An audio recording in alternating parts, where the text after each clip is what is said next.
Hi, I'm Jared from Extreme Outdoorsman. Today, I'm going to go over one of my survival kits. When I make my survival kits, I have multiple. I have my 1, 2, and 3. Not all on me, but I have 1, which is small.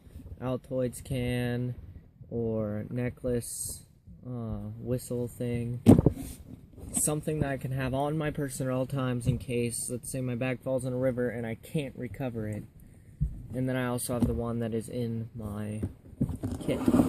2 is a survival kit that I typically have in my bag for an everyday camping trip or whatever. 3 is a more sophisticated one that goes in my bag that is for things like, let's say I'm going somewhere I've never ever been, and I'm planning on hiking somewhere that I have no experience in.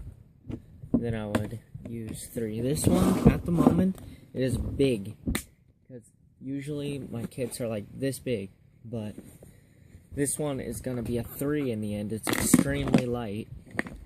It's going to be a 3 when I'm done, but right now it's just a 2, so it's not full. Well, right here at the top, we got a whistle. It's a waterproof case, by the way. A whistle, just for signaling, whatever. Now we got a few weird things here. We have a trash bag, and that has multiple uses, from getting water to making a solar still, multiple things. And then you have a tin foil, multiple uses, cooking. Plastic bag, water collection. You can waterproof your gear if it's out of the box. Say you're using a box for water or something, you can put all your gear in that bag. One of the most important things, a knife.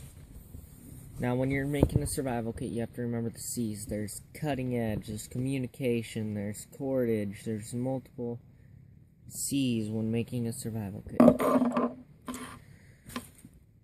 Next, you have cordage. This is 550 paracord. A lot of people wonder why paracord over any kind of rope when it's 3 times more expensive. Well, the reasoning for that is because paracord has 7 strands. Not only does it hold 550 pounds, it also is 7 strands, which means on the inside there are 7 little strings that you can use to make a net. You can use it for fishing line, multi-purpose, mainly shelter. Now, compass, which would be under compass for the C's. Now, waterproof matches. It's always nice to have a few different methods of fire starting. Then I have this that's got a whistle, and it's got a compass on it, and it's got a little flint, but it really sucks. And on the inside here we have strike anywhere matches. So this is one of those things that I would make a level 1 survival kit out of. Something that you would wear on your person. This little button compass. Why do I have so many compasses? Well, it's because when you are lost, you tend to not trust your compass as much, and it makes you second guess yourself. If you have 3 compasses, if one goes wrong in any way, you always have that extra. Another thing under knife, which is a multi-tool. Then for fire, I have a flint, or magnesium strip. And then I also have some soft little tinder deals. Now I also have a sewing kit. Let's say you have a tarp with you. After your stuff goes in the river, tarp's gonna survive, versus your sleeping bag and all that, which will get soaked and some of it destroyed. This will repair miscellaneous things, and I'll go over other ways to repair things in my survival tips video. And here we have just a simple, came with a whistle, It is a necklace deal, but you can use it for just about anything between cordage. You can use the clip for something. You can use the rubber band that's on it for something. Now we also have this whistle right here. It's just a little louder. It's more of a water rescue whistle. And these two things I bought from a name brand. Well, this is a little another device for fire starting. Now, an alternative to this, if you're making a survival kit with something like this in it, a lighter, just a regular big lighter, like when you go to throw away your old ones. If you strike it, it still makes a spark. It is basically the same thing.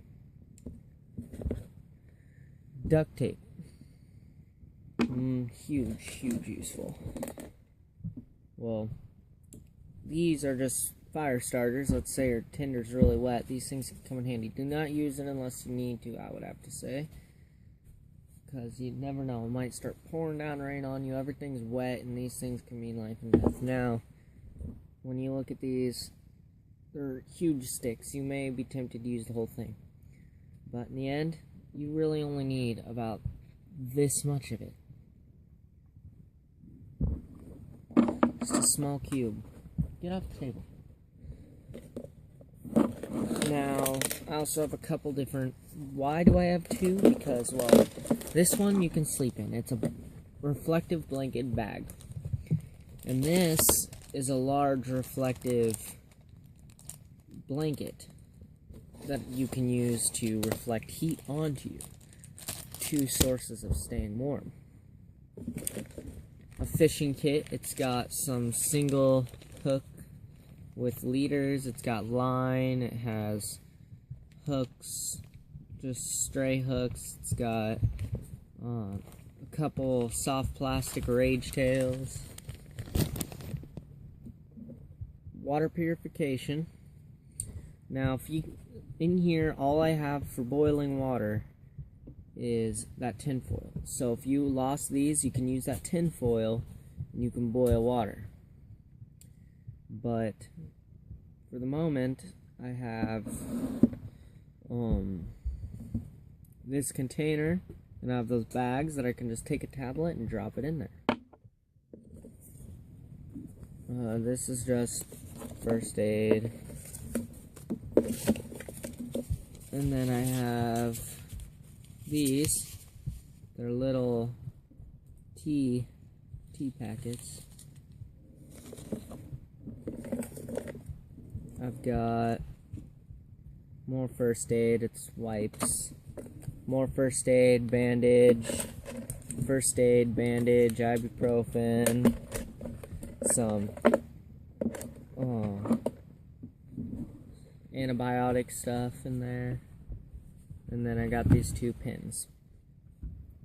So, in the end, this is a level 2 at the moment. It has everything I need, but, you know, it could have more. It could have a snare.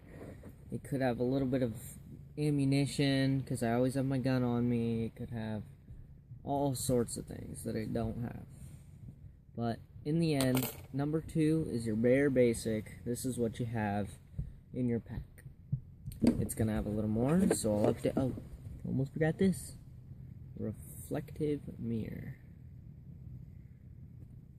There's a lot more that you could have. This is Jared from Extreme Outdoorsman. Check out my other videos. I do fishing, I do hunting, I do in the field fishing and hunting, I do simple ways to make it easier on the campsite. There's all sorts of things. Just give it a look, check it out.